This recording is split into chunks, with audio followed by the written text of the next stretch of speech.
브라우저의 주요 기능은 사용자가 자원을 서버에 요청하고 요청한 자원을 브라우저에 표시하는 것입니다. 웹 브라우저에 URL을 입력하면 웹서버라 불리는 프로그램이 웹 브라우저에 웹페이지를 제공합니다. 웹 브라우저가 웹서버에 웹페이지를 달라고 하는 것을 요청이라고 하고 요청한 웹페이지를 웹 브라우저에 제공하는 것을 응답이라고 합니다. 보통 웹 브라우저와 웹 서버는 다른 컴퓨터에 위치합니다. 웹 서버가 다른 컴퓨터에서 실행되고 있기 때문에 웹 브라우저가 웹 서버에 연결하려면 웹 서버가 실행 중인 컴퓨터의 주소를 알아야 하는데 이 주소를 IP 주소라 합니다. 각 컴퓨터는 IP 주소를 가지고 있습니다. 그런데 IP 주소는 192.168.0.1과 같은 숫자들로 구성되어 있어서 외우기 쉽지 않습니다. 이런 이유로 IP 주소 대신에 벨로그과 같이 사람이 기억하기 좋은 도메인 이름을 사용합니다. 웹 브라우저와 웹 서버는 IP 주소를 이용하여 연결하기 때문에 도메인 이름을 IP 주소로 변환할 필요가 있는데 이때 사용하는 것이 바로 DNS, 도메인 네임 서버입니다. 웹 브라우저에서 URL을 입력하면 웹 브라우저는 도메인 이름에 해당하는 IP 주소를 DNS에 요청하고 DNS는 IP 주소를 응답으로 제공합니다. DNS로부터 IP 주소를 받으면 웹 브라우저는 3번 과정처럼 IP 주소를 이용해서 웹 서버에 연결한 뒤 URL에 해당하는 웹페이지를 요청하고 웹페이지를 응답받게 됩니다. 일반적으로 네트워크 프로그램에서 요청하는 쪽을 클라이언트라고 부르고 요청을 받아 알맞은 기능이나 데이터를 제공하는 쪽을 서버라고 부릅니다. 브라우저의 주요 기능은 사용자가 선택한 자원을 서버에 요청하고 브라우저에 표시하는 것입니다. 브라우저의 사용자 인터페이스는 다음과 같은 요소들이 일반적입니다. URI를 입력할 수 있는 주소 표시줄, 이전 버튼과 다음 버튼, 북마크, 새로 고침 버튼과 현재 문서의 로드를 중단할 수 있는 정지 버튼, 홈 버튼. 먼저 브라우저의 구성 요소를 그림으로 보면 다음과 같습니다. 각 구성 요소는 다음과 같은 역할을 하고 있습니다. 물론 구조는 브라우저마다 조금씩 다를 수 있습니다. 사용자 인터페이스, 주소 표시줄, 이전 다음 버튼, 북마크 등 페이지 뷰 이외의 다른 부분. 브라우저 엔진, 사용자 인터페이스와 렌더링 엔진 사이의 동작을 제어. 렌더링 엔진, HTML, CSS를 파싱해 화면에 요청한 컨텐츠를 표시. 통신, HTTP 요청과 같은 네트워크 호출에 사용됨.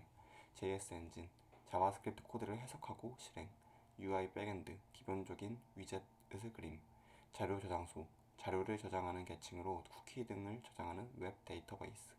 크롬은 대부분의 브라우저와 달리 각 탭마다 별도의 렌더링 엔진 인스턴스를 유지하는 것이 주목할 만합니다. 각 탭은 독립된 프로세스로 처리됩니다. 렌더링 엔진은 위에서 설명한 것처럼 요청받은 내용을 브라우저 화면에 표시해주는 역할을 합니다. 브라우저마다 사용하는 렌더링 엔진이 각각 다르기 때문에 모든 브라우저가 동일한 소스를 화면에 동일하게 그려주지 않고 엔진마다 읽을 수 있는 코드의 버전도 다르기 때문에 크로스 브라우징 이슈가 발생하곤 합니다. 파이어폭스는 개코, 사파리는 웹킷, 크롬의 경우 웹킷을 사용하다가 웹킷을 포크하여 블링크 엔진을 자체적으로 구현하여 사용합니다. 각각의 렌더링 엔진들은 웹 표준에 따라서 개발자들이 작성한 문서를 브라우저에 보여주지만 개발 진척도나 별도 규칙에 따라 지원하는 표준이 다르거나 렌더링 알고리즘과 방식의 차이가 있을 수 있습니다. 다음은 렌더링 엔진의 기본적인 동작 과정입니다. 돔 트리 구축, CSS 홈 트리 구축, 렌더 트리 구축, 렌더 트리 배치, 렌더 트리 그리기. 그러면 이 과정에 대해 웹킷 엔진을 기준으로 좀 더 자세하게 알아보겠습니다. 돔, CSS 홈 생성, HTML을 파싱하여 돔 노드를 만듭니다.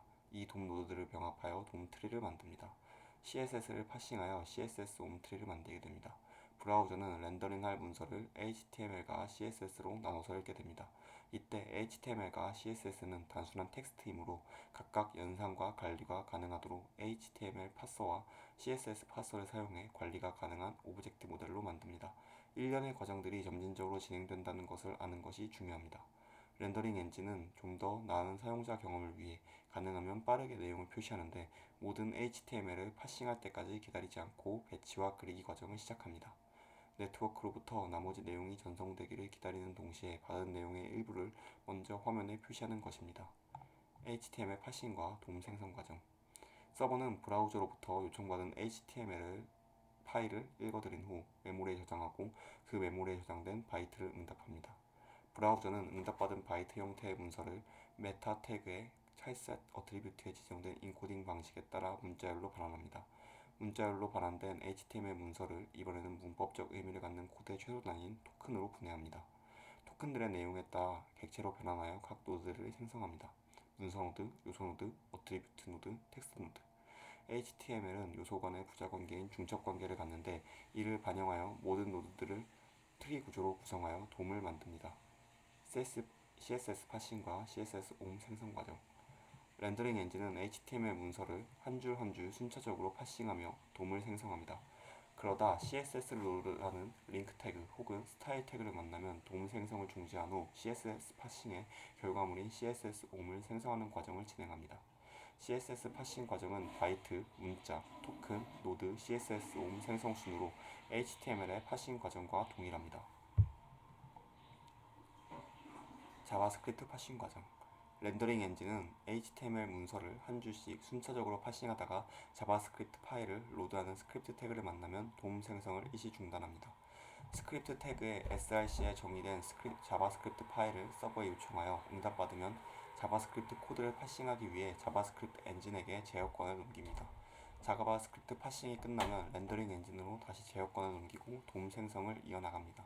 만약 생성되지 않은 돔을 조작한다면 에러가 발생할 수 있습니다. 따라서 바디 요소 아래에 자바스크립트를 위치시키거나 돔 생성이 완료된 시점에 자바스크립트가 실행되도록 합니다. 자바스크립트 코드를 토크나이저가 어휘 분석하여 문법적 의미를 갖는 코드의 최소 단위인 토큰들로 분해하는데 이것을 토크나이징이라고 합니다. 파서가 토큰들을 구문 분석하여 ASD, 어브스크립트, 인텍스 트리, 추상 구문 트리로 파싱합니다.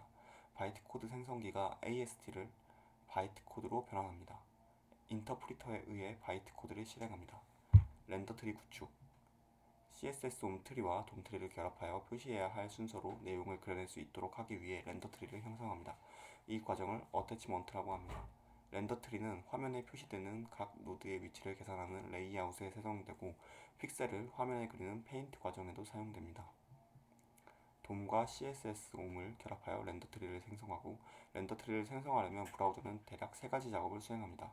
첫 번째로 돔 트리의 루트부터 노드 각각을 모두 탐색합니다. 이때 화면에 표시되지 않는 일부 노드들은 렌더 트리에서 제외됩니다. 또한 CSS 속성 중 디스플레이 논과 같이 화면에서 숨겨지는 속성도 렌더 트리에 반영되지 않습니다. 화면에 표시되는 각 노드에 대해 적절하게 일치하는 CSS 옴 규칙을 찾아 적용합니다. 화면에 표시되는 노드들은 콘텐츠 및 계산된 스타일과 함께 렌더 트리로 생성됩니다. 렌더 트리 배치.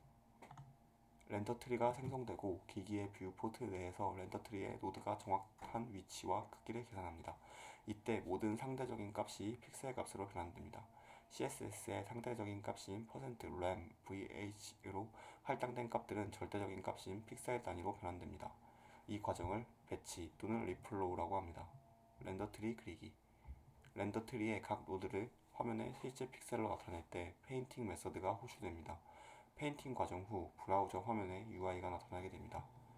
실제로 요소가 스태킹, 컨텍스트에 쌓이는 순서는 다음 아래와 같습니다.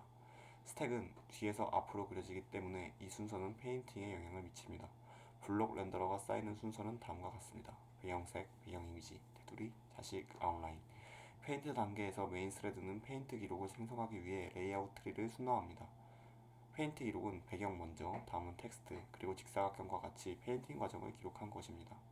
자바스크립트로 캔버스 요소에 그림을 그려봤다면 이 과정이 익숙할 것입니다. 동적 변경. 브라우저는 변경에 대해 가능한 최소한의 동작으로 반응하려고 노력합니다. 예를 들어 div 요소 한 개의 색깔이 바뀌면 해당 요소의 리페인팅만 발생합니다. 요소의 위치가 바뀌면 요소와 자식 그리고 형제의 리페인팅과 재배치가 발생합니다.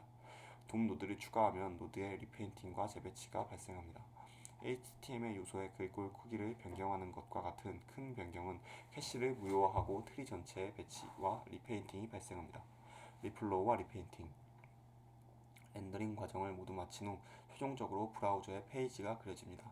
하지만 특정 액션이나 이벤트에 따라 HTML 요소의 크기나 위치 등의 레이아웃 수치가 변하면 해당 요소에 영향을 받는 자식 노드나 부모 노드를 포함하여 리플로우 과정을 다시 수행하게 됩니다. 이럴 경우 각 요소들의 크기와 위치를 다시 계산하게 되는데 이 과정을 리플로우, 그리고 리플로우된 렌더 트리를 다시 화면에 그려주는 과정을 리페인트라고 합니다. 리페인트, 리드로우는 화면에 변화가 있을 때 화면에 그리는 과정, 리플로우, 레이아웃은 뷰포트 내에서 렌더 트리의 노드의 정확한 위치와 크기를 계산하는 과정, 리페인트가 발생하는 경우는 화면이 변경되는 모든 경우, 리플로우가 발생하는 경우는 화면의 구조가 바뀌었을 경우입니다. 리페인트는 화면의 구조가 변경되었을 때는 리플로우 과정을 거쳐 화면 구조를 다시 계산한 후 리페인트 과정을 통해 화면을 다시 그립니다. 즉, 화면의 구조가 변경되었을 때에는 리플로우와 리페인트 모두 발생합니다. 화면의 구조가 변경되지 않는 화면 변화의 경우 리페인트만 발생합니다. 예를 들어 오퍼시티, 백그라운드 컬러, 비지빌리티, 아웃라인 등의 스타일 변경 시에는 리페인트만 동작합니다. 리플로우 위에서 말한 것처럼 렌더 트리와 각 요소들의 크기와 위치를 다시 계산해주는 과정을 리플로우라고 합니다. 리플로우가 일어나는 대표적인 경우는 다음과 같습니다. 돔 노드의 추가, 제거, 돔 노드의 위치 변경, 돔 노드의 크기 변경, CSS3 애니메이션과 트랜지션, 폰트 변경, 텍스트 내용 변경, 이미지 크기 변경, 옵셋, 스크롤 탑, 스크롤 레프트와 같은 계산된 스타일 정보 요청, 페이지 초기 렌더링, 윈도우 리사이징 이외에도 화면의 구조가 변경되었다면 리플로우가 발생한다고 이해하면 됩니다. 웹 브라우저의 통신 과정부터 브라우저의 동작 원리까지 알아보았습니다. 브라우저가 더 렌더링을 빠르고 효율적으로 할 수 있게 개발하기 위해서는 리플로우 과정을 최소화시키는 것이 좋습니다. 리플로우가 발생하면 리페인트가 일어나기 때문에 렌더링 최적화에 좋지 않은 영향을 줍니다. 따라서 리플로우를 최소화하는 고민을 하면서 프론트 개발을 한다면 웹 브라우저의 렌더링 과정을 조금 더 최적화할 수 있습니다.